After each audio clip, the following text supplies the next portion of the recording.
Okay, welcome po muli dito sa ating munting YouTube channel at ito po ang inyong Pinoy Firearms Instructor na gunsmith din naman.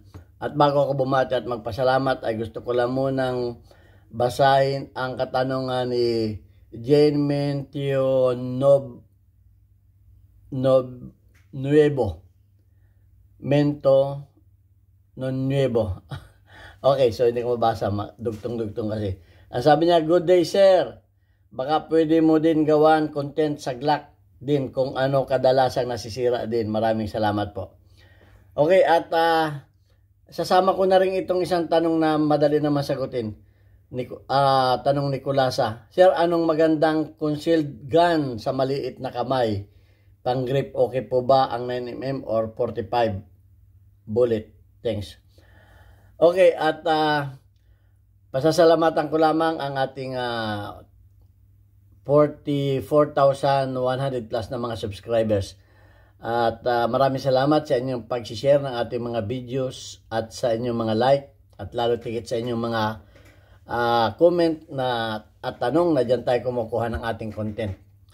Okay, at maraming salamat din lalo tigit sa mga hindi nag-skip ng ads sapagkat kayo nakakadagdag sa ating revenues na dyan natin kinukuha yung pambao ng ating mga beneficiaries na 6 na estudyante na mga anak ng single parent. At maraming salamat din sa mga nagpadala dito sa ating GCash number. Anak ko po yan, huwag ninyong tawagan dahil walang pinagbibiling baril. Wala kaming pinagbibiling baril. At ang inyong mga pinadala dyan ay nakatulong sa baon ng ating mga estudyante. At special kong pasasalamatan si Noli Peace America sa mga pinadala niyang sa ating mga premier videos. At malaki ang naitulong niyan sa binili nating mga school supplies nitong nakaraang enrollment. At gayon din yung isang bata na binili natin ng eyeglasses. Okay, at God bless you all at sana marami pa ang may diwa ng pagtulong para marami pa tayong mga batang matulungan.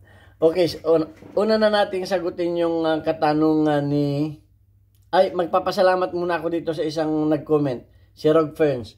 Pag may maganda kasing comment na nakakatulong sa atin na ang sabi niya, wag mo na pansinin yung mga crab ng mga tao, sir. Nakaka-stress lang yan. Mga yan. Okay, so susundin ko yung payo mo at maganda naman yan. So kaya yung yung isa nating critics ay sinabihan ko na napapalayo na tayo. Dahil hindi tayo tantanan. So, sumuko na rin ako at hindi ko na rin, sabi ko, hindi na kita papansinin kahit ano pa ang sabihin mo. Dahil napapalayo na yung kanyang mga pinagsasasabi, napupunta na sa mga kayamanan niya, napupunta na sa mga subscribers ng iba, at marami na napupunta. Nawawala na dun sa talagang topic. So, hindi mahihinto. So, yung mga ganyan ay malaki ang natutunan ko. Maraming salamat sa inyo, sa inyong mga negatibo. Tama ang kasabihan na you cannot please everybody. Kahit anong ganda ng gawin mo, meron at meron diyang kukontra sa iyo. At meron talaga ng mga tao na fault finders. Ang hahanapin sa iyo, mali. At yung maliit na mali, palalakihin nila. At bibigyan nila ng ibang kahulugan. So kahit anong ganda ang iyong kahit anong ganda ang motibo mo sa buhay, meron at meron talagang yung sabing ay crab mentality. Okay, so hayaan na natin sila. Mag-comment man sila. Mag-focus na lamang tayo sa ating adikain sa buhay, na ang adikain ko talaga sa buhay ay sa aking pagtanda, meron akong mga taong natulungan at may mga tao na naniwala din sa aking mga sinabi. Okay, so yan, at patuloy lang tayo sa ating YouTube channel. At dun kay Kulasa, anong magandang concealed gun sa malitang kamay? Yung sa malitang kamay, itong Glock, wala na itong grip. Okay, makita ninyo, hindi kamukha nung iba na may grip pa, na nakakabalki. Kaya maganda itong hawakan ng mga malilitang kamay. Okay, isa na ito sa maganda. Okay, at kung meron pa kayong iba na alam, ito ay doon sa maliliit ang kamay na kagaya ko. Napakagandang hawakan ito. Okay, kasi nga wala na itong grip. Okay, yung ano niya diretso na. At ang isa pa ay nalalagyan mo ito ng mga idinidikit lang na sticker para gumanda lalo yung grip. May mga sticker yan na dinidikit lang dito. So hindi mo na kailangan ng additional pa para maging bulky. At saka tanungan mo na 9mm or 45. O siyempre, paglaki ng bala ay paglaki ng paglaki ng grip. Kasi malalaki ang bala eh. Yung 45 malalaki, mas maliliit yung 9mm, yung 9mm, ay di mas maliit ang grip nun. O, di tingnan mo kung kaya mo yung 45, kung mas maganda sa iyo, at kung magandang kapit mo sa 45, ay why not? Dahil mas malakas naman yun. Okay? So, meron ding mga compact nito kasi. May mga compact din na Glock. So, magandang pang concealed. So, yan lang ang masasagot ko sa inyo.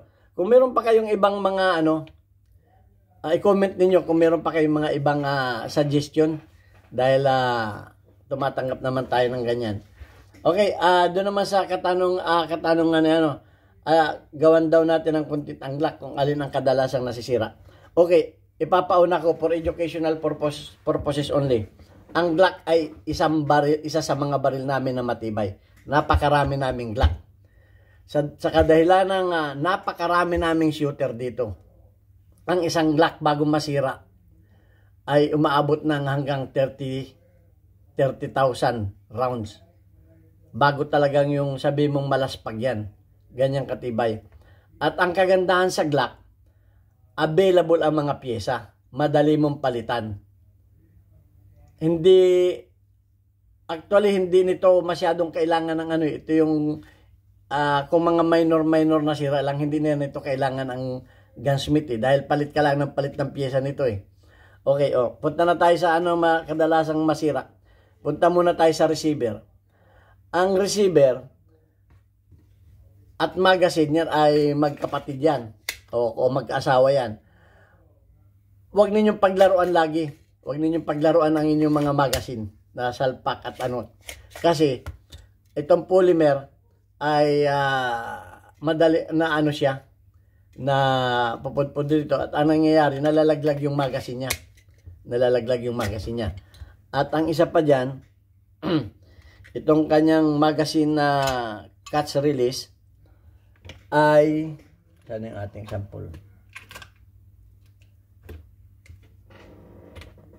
ay may video ako nun, may video na ako nun. Hanapin niyo kung paano itong magazine catch release na ito ay din yan na nararounded itong ito yung sumasabit dito yan nararounded ito. Pero may video ako niyan kung paano natin kung paano ayusin ito. May video tayo niyan. At saka may video na rin tayo nito kung paano maalis yung kung paano ulit ito patalasin. Okay, may video, kiki lang yan. Hindi ko na tahaba pa. So yan ang iingatan ninyo sa Glock. Huwag ninyong paglaruan ng ganyan. Tanggal kabit. Huwag ninyong paglaruan. Okay la kung maari ay wag ninyong hatakin dito ng puwersahan. Huwag ninyong hatakin. So yan ang isa. At ang isa pa dito ay ang spring nito dito, yung spring na pabalik ng release button magazine ay isang ganito lang. So wag din niyo itong paglalaruan lalo kung walang magazine, pindot kayo ng pindot nito. Dahil ito pag ito yung nababali ito May mga napapalitan ako nito. At minsan pag naputol yan doon ang hirap tanggalin. Ang hirap tanggalin ito pag naputol na. Kasi nakabaon yan doon sa loob. So ayan, ang isa pa. At ang isa pa dito ay kung yung mga nagtatanong ng mga pull auto, wag na kayong mag pull auto nito. Wag na kayong mag pull auto. Dahil ito ay matibay ang railing nito pero 4 lamang yan na kapira at maliliit na railing. Pero matibay yan. Pero kung ipo-pull out ninyo yan palagi, ay isa yan sa makakasira ng railing, kamukha nito. Pero ito, nare-repair ito. Kamukha niya, natikpal na to. Saan pa yung isa dito? Papakita ko sa inyo yung natikpal dito. Ito, nawala yung isang railing. Titigpal yan. Pero yan ay nare-repair. Pero hindi basta-basta nasisira yan ha. Kaya itong railing na ito ay laging may langis yan.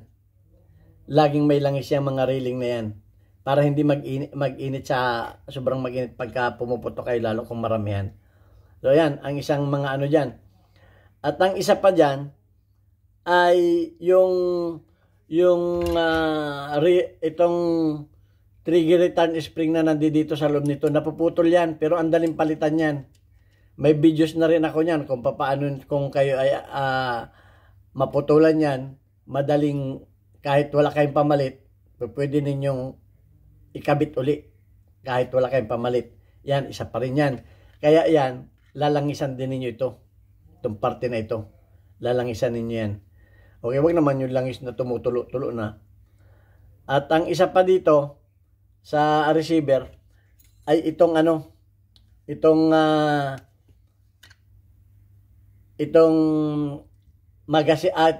slide stop. Ito.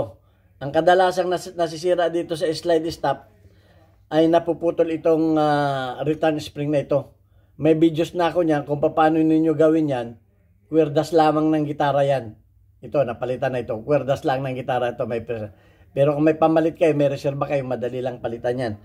At yan ay may iwasan din ninyong maputol yan. Napuputol din yan eh. Okay? Para ninyo maiwasan maputol yan, kung kayo pumuputok, magbilang kayo ng bala. Huwag na ninyong intaying mag-open chamber. Pag alam na ninyong isa na lang ang bala, release magazine.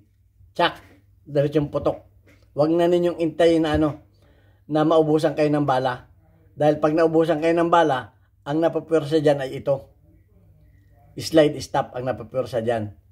So, yun ang isa kong tip. Ito mga tip ito ha, para bahala na kung tayo mabas dito sa ating mga pinagsasabi. Pero yun ay karanasan namin dito. Okay, magbilang kayo ng bala. Pag isa na lang ang bala, release magazine na, salpak ng panibago, hindi na ninyo kinakailangan ikasapa. Diretso na. Okay, so ayan pa. At ano pang dito sa mga so far yun lang ang yun lamang ang natatandaan ko dito sa Glock. Ang polymer nito napakatibay. Kahit basahin niyo ng gas ang panglinis namin dito, pero wala kaming ni isang Glock na nag-crack ang polymer. Wala ni isa man. So yan, dito sa receiver, yan ang masasabi ko. Okay, itong na ito, napuputol din yan, pero napakadalang na At saka yung mga pin nito, yung kalimitan ang madaling maputol dito, itong pin, yung pin nito. Yung pin na nakasuot dito. Yan, napuputol yan, pero kung kayo makakabili na ng reserba para hindi na kayo mamroblema, ito yung mga reserba na dapat ninyong pwede kayo magreserba nito para kung halimbawa maputulang kayo, ay madali ninyo mapalitan. Okay? So, yan ang mga, dahil available naman, mura lang naman, hindi naman kamahalan ng mga pisa nito ito. At saka yung pin nito. Yung nandito. Yan ang mga reserba na dapat ninyong anuhin. Okay? Dito sa At saka yung return spring dito. Madali naman tanggalin ito eh. Okay, madali lang. Tatanggalin mo lang yung mga pin yan. Okay, hindi na natin yan. Ibang topic na yan. Maghahaba tayo. Ayan, at okay, tapos na tayo sa receiver. Punta naman tayo sa slide. Okay, unang-una sa slide ay ang pag-iingatan ninyo ay itong recoil spring. Ito ang pag-ingatan ninyo. Lalangisan ninyo at chichikin ninyo kung sira na. Bakit laging minsan yan, putol na, hindi pa natin namamalayan. Kamukha nitong putol na nito, nag-overlap na, ibig sabihin, pag putol na yan, malambot na yan. Okay? Yan ang lagi ninyo chichikin, itong mga to. Kahit pa itong mga may recoil reduction system yung mga ganito, ang spring ay dalawang klase. Okay? So, titingnan ninyo yan kasi napuputol yan. Sa katagalan yan, hindi man na basta-basta mo mapuputol yan. Siyempre, sa katagalan ng paggamit mo, mapuputol yan. At saka ito, kung ganito ang spring ninyo, ay lalangisan ninyo. Kasi ang spring nitong mga single na ganito, ito ay flat. Flat itong spring na ito. Kaya pag naputol yan, di mo alam. Mag-ano lang yan dyan. Mag-overlap lang yan dyan. Okay, pag yan ay naputol, at nagka-diferensya ang inyong mga recoil spring, ito ang masisira, inyong slide. Dahil mahina na yung spring, hindi ninyo namamalayan, magkakrak ang inyong slide. Kaya, pero ito ay matibay ang slide nito Ito ay, inulit ko, ito ay sa sobrang gamit na ito'y torture ang mga baril namin dito. Torture. At ang isa pa, ito ay, siyempre, mahina na yung spring. Ay siyempre, ito na ang bababagin niya. Ito. Kaya meron kami ditong slide. Meron kami ditong slide na napunggal ito. Yan, napunggal yan. Dahil, wala, bumigay na yung spring Kaya, anuhin ninyo yung spring niyan. Pwede rin kayong magreserba na nito. Kung kayo ay shooter, magreserba na kayo niyan. At, kung ano yung spring ng 9mm, sa 9mm ninyo gagamitin. Huwag ninyo yung pang millimeter ilalagay ninyo sa, pang 9mm ilalagay ninyo sa 45 caliber. So mali yun. Dahil may kanya-kanya ng lakas yan. Okay, so yan. Dahil pag yan ay ang nagiging diferensya niyan, yan, nagkakrak itong mga ganito.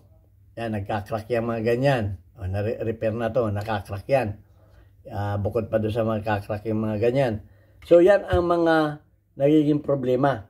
Okay, punta naman tayo sa firing pin. Kinakailangan, pag kayo ay magda-dry fire, maglagay kayo ng dummy bullet. Dahil pag walang dummy bullet yan, baka ganito ang mangyari. Ayan nabutas. Dahil pag walang dummy bullet, walang tatamaan yung walang tatamaan yung dulo ng firing pin mo. O di, baka ganito ang mangyari. Yan So, magagawa kayo ng dummy bullet. At saka, ang inyong mga, chichikin din ninyo itong mga spring ninyo dito. Madali naman itong buksan, may video na tayo. Okay, ito rin, na din ito, na itong kamukha nito, napuputol din yan. Napuputol yan. So, kailangan mas maganda na kung may sa bagay ito naman ay nare-repair ito, pero mas maganda na kung kayo may reserba. Lahat naman ng baril nasisira yan kahit panong tibayan yan ay depende sa inyong paggamit, pero mas maganda nga kung may ingatan ninyo. Kaya ang advice ko dito, lagi ninyong lalagyan ito ng langis. Ito ang tangi ko lamang ayaw palagyan, ang hindi ko lang ina-advise na lagyan ng langis. Yung may nagtanong sa atin, yung loob ng baril, dapat tuyo yan. Kasi pag nilagyan ninyo ng langis yung loob ng baril, maglalapot yan. Maglalapot yan. Kasi kakapitan niya ng ng mga sunog na pulbura. Okay? At yan ay lalo yan, pag kumapit yung mga pulbura dyan, yun ang magiging parang grinding compound na. Dahil doon sa, umalo na doon sa nilagay ninyo langis. So, huwag ninyo lagyan. At saka, hindi maganda yun. Dapat tuyo ang baril ninyo. Okay, ano pa? Sa firing pin, ito. Yun ang mga dito. Yun ang, kung ako may nakalimutan, ipaalala na lamang ninyo sa comment. So, ayan. At, sana, may natutunan kayo sa ating videos. Ang, lagi ulitin ko, ang baril dapat yan ay pagkakagamit, linis. Once na ginamit ninyo, linis. May videos tayo ng paglinis niyan. Huwag kayong maniwala doon sa paglaging binabaklas ay lumuluwag. Hindi po, hindi man yan. Mas matindi yung pinuputok. Okay, mas matindi yung ipinuputok. Mas yun, Pero yung binabaklas, basta tamang pagbaklas ninyo, hindi po nakakaluwag yan. Hindi magkakamero ng wear and tear yung pagbabaklas. Ay, yan ay, kaya ninyo binabaklas yan, ay lilinisin ninyo. Okay, may videos naman tayo ng paglilinis na hindi ko na ituturo sa inyo yan. At, yan. Palagay ko, wala na ako nakalimutan. At kung may nakalimutan man ako, palaala na lamang ninyo. Dahil wala naman akong ginagawang listahan. So, sana ay may natutunan kayo dito sa ating videos. At welcome yung mga critics, yung mga tinatawanan ko na lang ngayon yan. Mga critics natin, kung mali man yung mga pagtuturo ko, ay bahala kayo. Okay, so sana may kinapulutan din ninyo ng kaunting kaalaman ang ating videos ngayon. At kung may mga tanong pa kayo, tanong lang ninyo at sasagutin natin sa abot ng ating mga maliit na kaalaman. So babasahin lang natin ng mabilisan yung ating